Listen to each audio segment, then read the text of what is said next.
오늘 우리가 도달하기 어려운 목적을 좀 말씀드릴 거예요.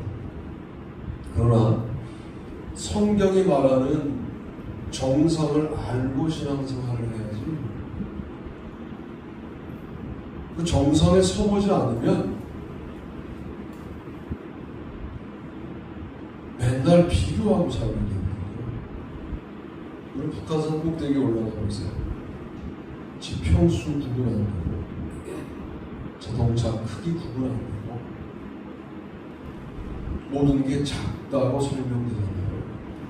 정상에 서보셔야 돼요. 설교하는 너는 섰느냐? 저도 지금 가고 있는 중이라고 말씀을 드릴 수밖에 없습니다. 요즘 마태복음을 묵상하면서 원수 사랑을 설교한 적도 있고 이웃 사랑을 설교한 적도 있어요. 그런데 원수가 이웃이다라고 하는 생각을 해본 적은 없어요. 이게 이제 어떤 문제와 연결되냐면, 하나님을 사랑하라, 둘째도 그와 같으니 내 이웃을 내 자신과 같이 사랑하라 와 연결이 돼요. 원수를 내 자신같이 사랑하는 지점이 우리가 도달해야 될 기독교 신앙의 정점입니다. 원수를 위하여, 핍박하는 자를 위하여 기도하는 정도가 아니라, 사랑하다 보니 나처럼 사랑하게 되는 거예요. 그래서 하나님은 뭐라고 말씀하세요? 악인과 선인에게 골고루 비도 내리시고 햇볕도 주시고, 악인 옆에 선인이 있는 거예요. 그러면 우리가 이 문제를 수평적으로 내가 선인인데 너는 악인이야 이렇게 비판하는 것으로 끝나면 기독교 신앙의 핵심이 아니에요. 올라가야 돼요. 하나님의 입장으로 올라가서 하나님이 되자는 말이 아니라 내려다봐야 합니다. 우리의 모습. 그리고 내 옆에 있는 악인들에게도 하나님의 은혜가 임하기를 기도할 수 있습니다. 이게 바로 원수도 이웃이다라고 하는 첫 번째 묵상의 내용이에요. 자, 그런데 놀랍게도 이사야서 말씀에 보니까 어떤 말씀들이 있냐면 이런 말씀들이 있어요. 천적이 사라지는 놀라운 역사들이 있거든요. 천적이 어떻게 사라지느냐? 보세요.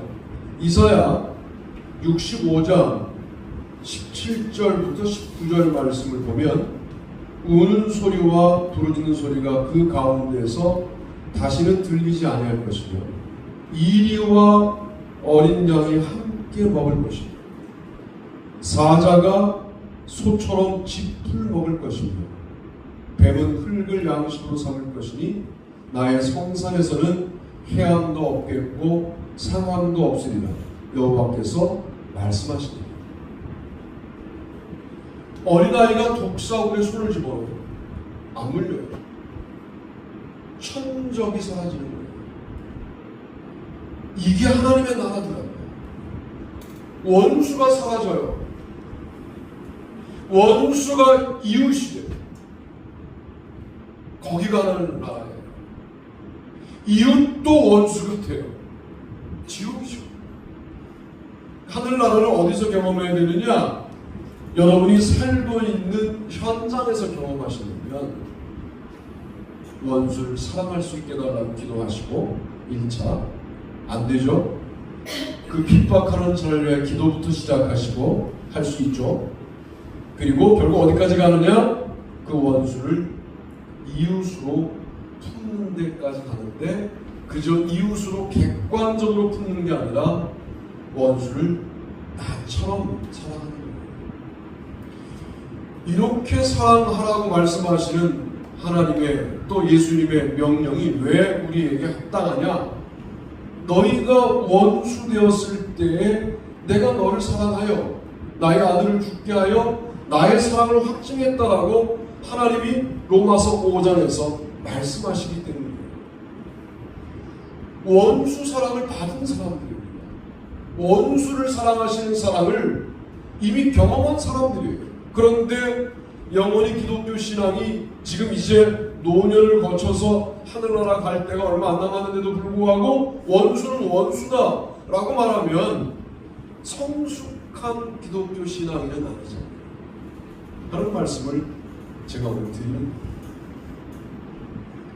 많은 주석들이 원수 사람은 따로 설명하고 이웃 사람은 따로 설명하는데 저는 이게 따로 설명할 수 없다. 이게 마태복음에서 말씀하시는 하나님의 나라의 핵심이다 라고 고백합니다. 최근 들어 감정을 격동시키는 일들이 자주 일어나죠. 그것도 같은 동료들끼리 그런 일들이 벌어졌다고 하면 가정해 봅시다. 이거는 뭘 의도하시는 거냐면 내가 너의 멈춰있던 신앙에 개입하기를 원한다. 너의 감정을 격동시키는 저 사람들이 너의 이웃이다. 그리고 너와 동일한 하나님의 백성이다. 한 사실을 깨닫게 만들기 위한 하나님의 개입이라는 거죠. 저는 그렇게 이 말씀에 은혜를 받았습니다. 목사도 마음이 격동될 때가 있어요. 늘 은혜로운 마음으로 살지는 못해요. 여러분 때문에 그렇지 않습니다. 목사들 때문에 그렇지 평신들 때문에 목사의 마음이 격동된다는 수준이 아주 낮은 거죠. 목사들 때문에 마음이 좀 힘들 때가 있는 거예요. 왜 내 마음을 힘들게 하실까? 그럴 때 너 미워할 만한 충분한 이유를 제공하는 저를 사랑할 수 있겠니?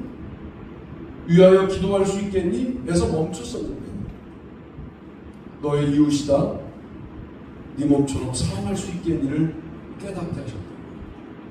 이게 마태복음에서 말하는 이웃사랑이라고 말씀을 드리고 싶습니다.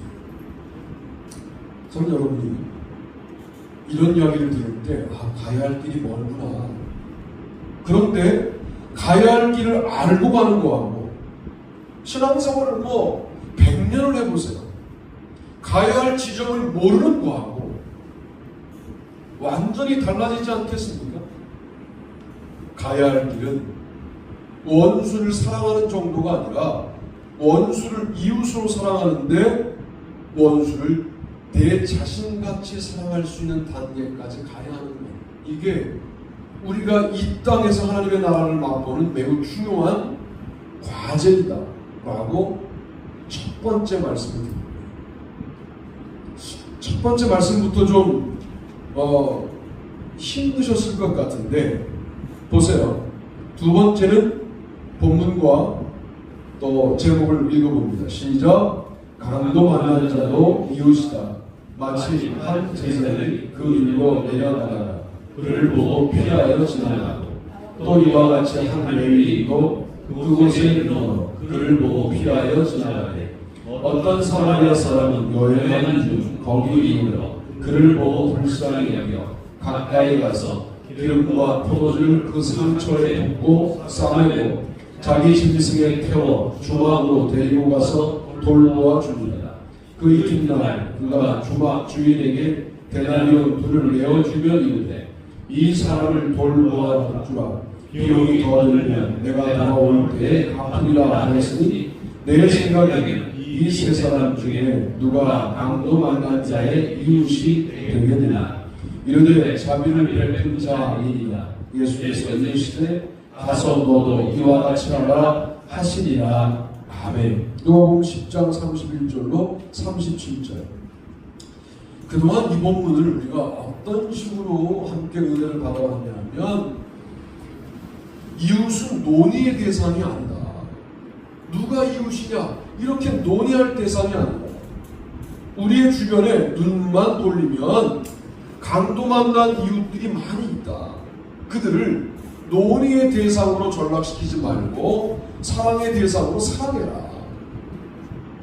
이렇게만 우리가 은혜를 받아봤는데 오늘 제가 하나를 더 말씀드릴 거예요.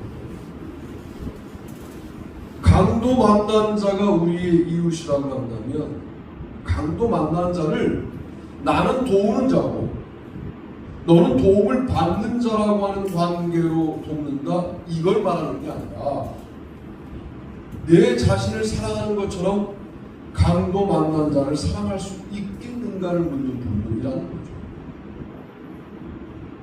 기독교의 봉사가 세상의 봉사와 다른 이유는 우리의 것을 주는 게 아니에요. 하나님의 것을 나누는 겁니다.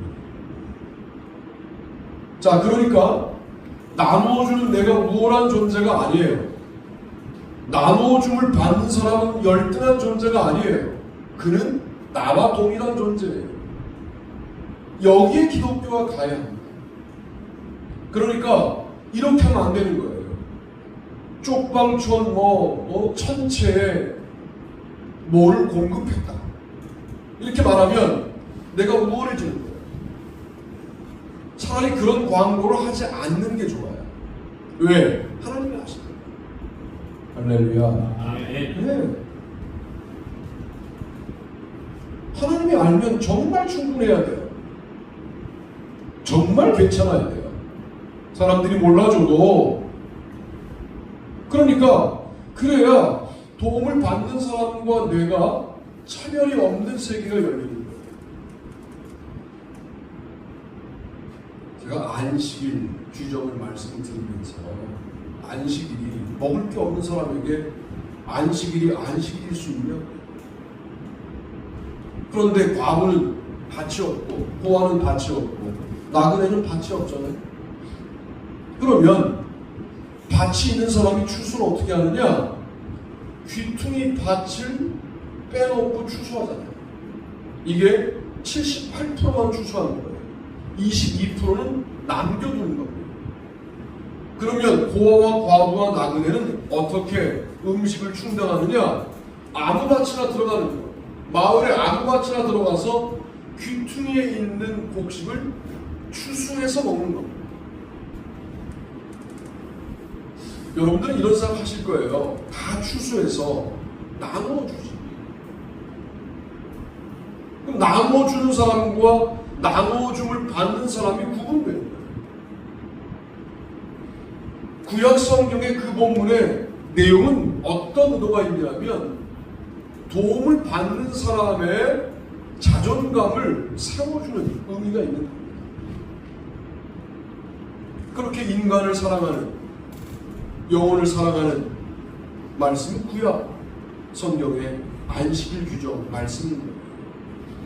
놀라운 것은 78대 22, 이게 사실은 그들이 지금도 지키는 80%만 자신에게 쓰고 20%를 하나님과 이웃에게 나누어 쓰는데, 하나님께 10%, 이웃에게 10%를 구제의 11조와 하나님께 드린 11조를 구분해서 지금도 하죠.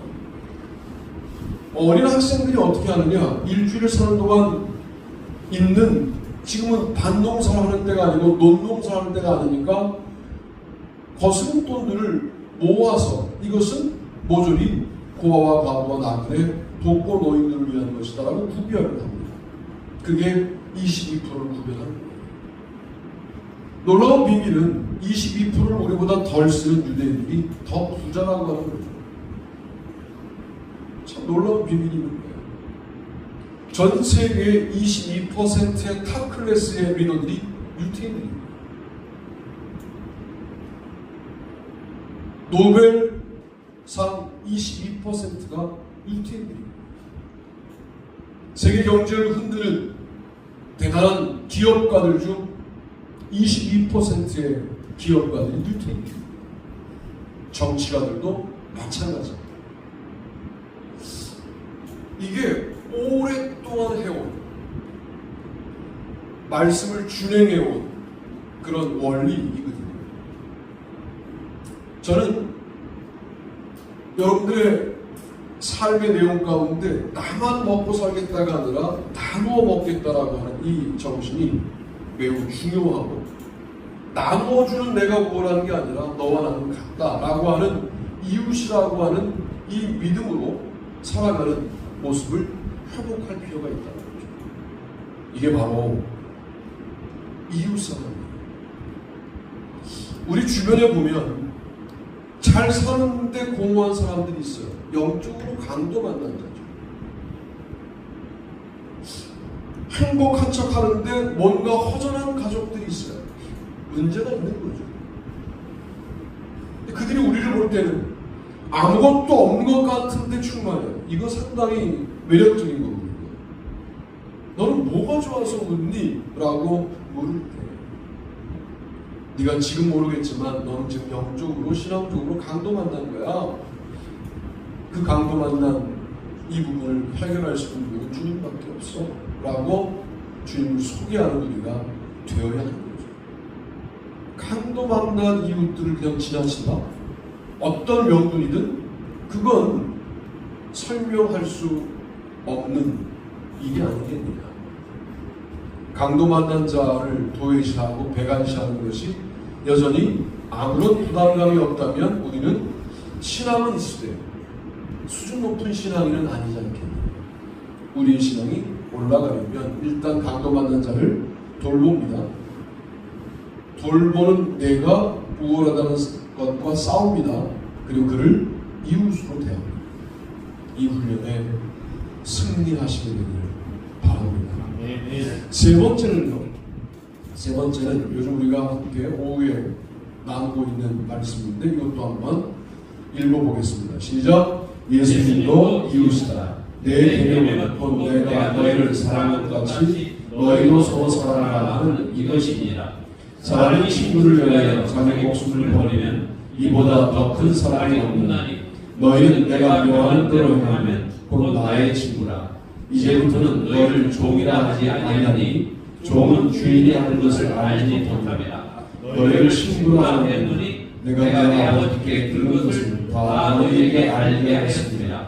너희가 나를 택한 것이 아니요 내가 너희를 택하여 세웠나니 이는 너희로 가서 열매를 맺게 하고 또 너희를 내가 항상 있게 하여 내 이름으로 아버지께 무엇을 구하든지 다 받게 하려 함이라. 내가 이것을 너희에게 명함은 너희로 서로 사랑하게 하려 함이라. 아멘.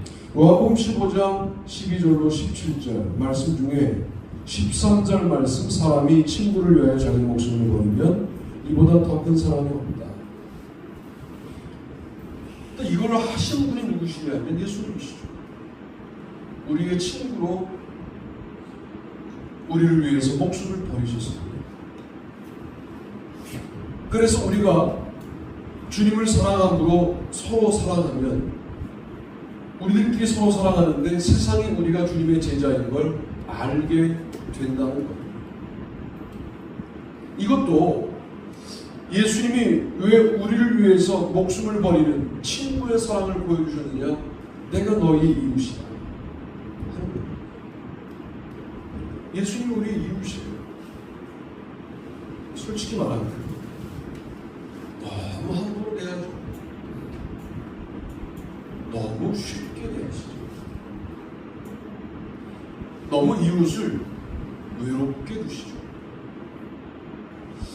이웃에 있는 친구를, 예수님을 다시 발견하셔야 됩니다. 그리고 예수님을 위해서는 목숨을 바쳐도 아깝지 않다라고 하는 믿음에 도달하셔야 됩니다. 우리의 이 사랑은 주로 어디에 한정되냐면 자신들의 자녀 사랑에 한정되어 있어요. 그래서 그것이 우상일 수 있다고 말씀을 드리는 겁니다. 친구를 사랑하듯 예수님을 사랑하는데 너무 친해서 목숨을 바칠 만큼 사랑할 수 있는 단계에 가시는 거예요. 그런 놀랍게도 그 친구를 목숨을 바쳐 사랑할 수 있게 되었다고 하더라도 공로를 자랑할 수 없는 게 이미 그 친구가 우리를 그렇게 사랑하셨기 때문에 우리가 아무리 그 친구를 사랑해도 내가 사랑했잖아 라고 말할 수가 없는 거예요. 예수님 앞에서는 도대체 내놓을 공로와 업적과 자랑이 없어지는 거죠. 그 사랑으로 우리끼리 서로 사랑하는 거예요.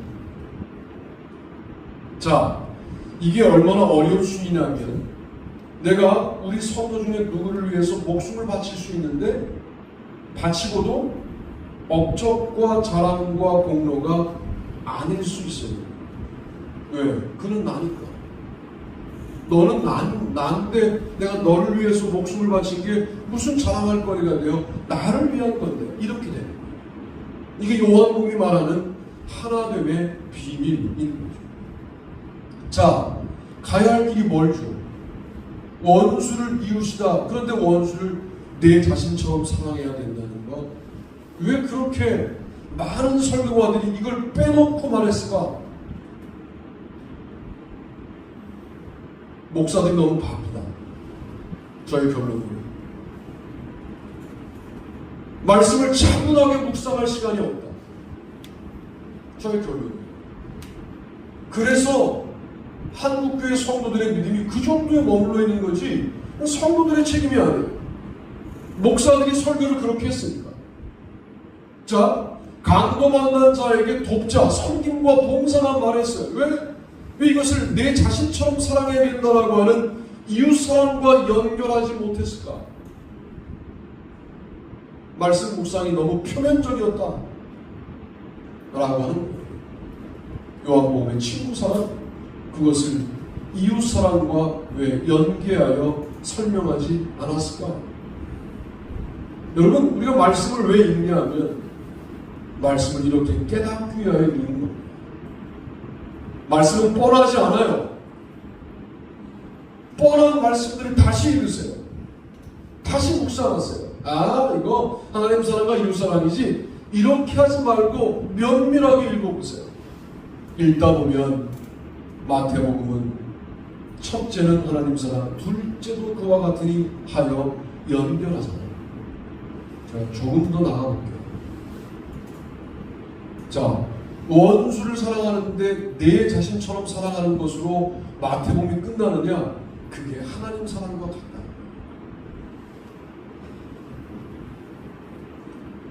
물론 사람을 사랑함으로 하나님 사랑까지 갈 수 있느냐? 그건 아니에요. 하나님을 사랑하듯 이웃을 사랑하는 것이 마태복음에 연결된 하나님과 이웃 사랑이고요. 마가복음은 하나님 사랑은 첫째, 둘째는 이웃 사랑. 구분하죠.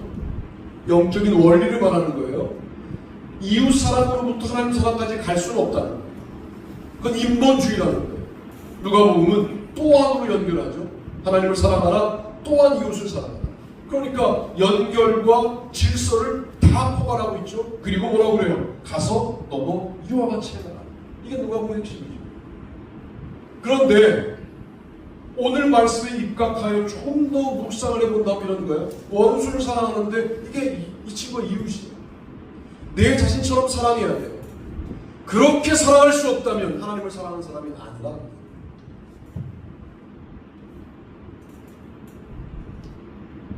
내가 너희들이 원수였을 때도 사랑했는데 너는 원수를 사랑하지 못하고 너 자신처럼 사랑하지 못하는데 어떻게 나를 사랑한다고 말할 수 있느냐? 라고 마태복음은 말하고 있는 거죠. 하나님을 사랑한다는 고백이 그래서 가장 어려운 고백일 수 있습니다. 우리 교회는 하나님을 사랑하고 예수님을 사랑하는 교회가 되기를 바랍니다. 아멘. 그러려면은 요즘 나의 감정을 격동시키는 사람들을 위해서 기도하십니다.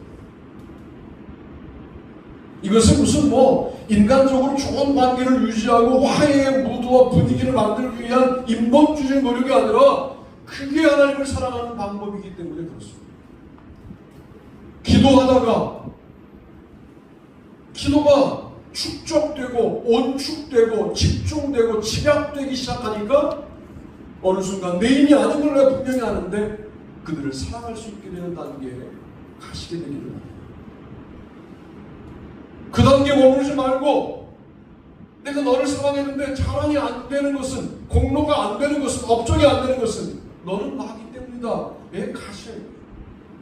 이게 기독교가 말하는 관계적인 신앙의 정점인 것이죠. 잘 생각해 보세요.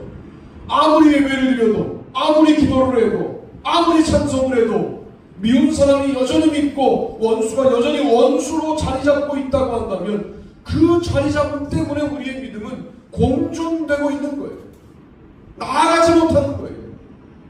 거기를 뚫고 올라가려고 한다면, 하나님이 계신 하늘로 올라가려고 한다면, 우리의 믿음이 더 성장해 가려고 한다면, 세상이 놀랄 만한 믿음이 되려고 한다면, 원수를 사랑하되 나처럼 사랑하고 여기서 하나님의 사랑의 아름다운 내용을 회복하는 사람이에요. 그래서 그 사람이 가는 곳마다 천적이 사라지는 아름다운 은혜의 동산이 되는 것, 이게 이 땅에서 경험하는 하나님의 나라 아니냐. 그래야 세상이 바뀌어요. 구호로 바뀌는 게 아니잖아요. 우리가 나가는 세상을 바꿉시다, 우리가 사는 조그만 세상을 바꿉시다, 뭐 백날 했잖아요. 지금 안 바뀌잖아요. 왜 안 바뀔까요? 우리가 똑같은 사람들이니까 안 바뀌는 거죠. 그들을 압도해야 되거든요. 그들을 넘어서야 되잖아요. 그들과 달라야 되잖아요. 그게 뭘까요? 그들은 여전히 우리를 미워하는데 그들을 사랑하는 거죠. 그들을 사랑하는데 나처럼 사랑하는 거예요. 그들을 사랑하는 것이 하나님 사랑하는 것이라고 하는 것을 깨닫는 거예요.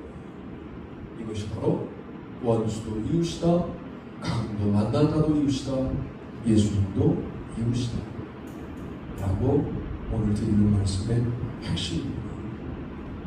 여러분의 이웃이 이번 한 주간 좀 달라져서 다음 주간에 간증들이 좀 나오게 되기를 바랍니다. 그 말씀을 붙들고 한 주간 살았더니 참 미운 사람을 미워할 수 없었다, 미워할 수만은 없었다. 그래서 나의 영혼에 어떤 여지가 생기고 내가 꽉 막혔다고 한다면 그 말씀 때문에 좀 다른 길이 열리는 그런 경험이 있어요. 그 길이 대로가 되기를 바라고, 그 길이 하나님께로 연결되는, 하나님께로 가는 아름다운 길이 되기를 바랍니다. 그래서 우리 교회가 가야 할 지점을 알고 가는, 목적지를 아는 아름다운 교회가 되기를 주님의 이름으로 축복합니다.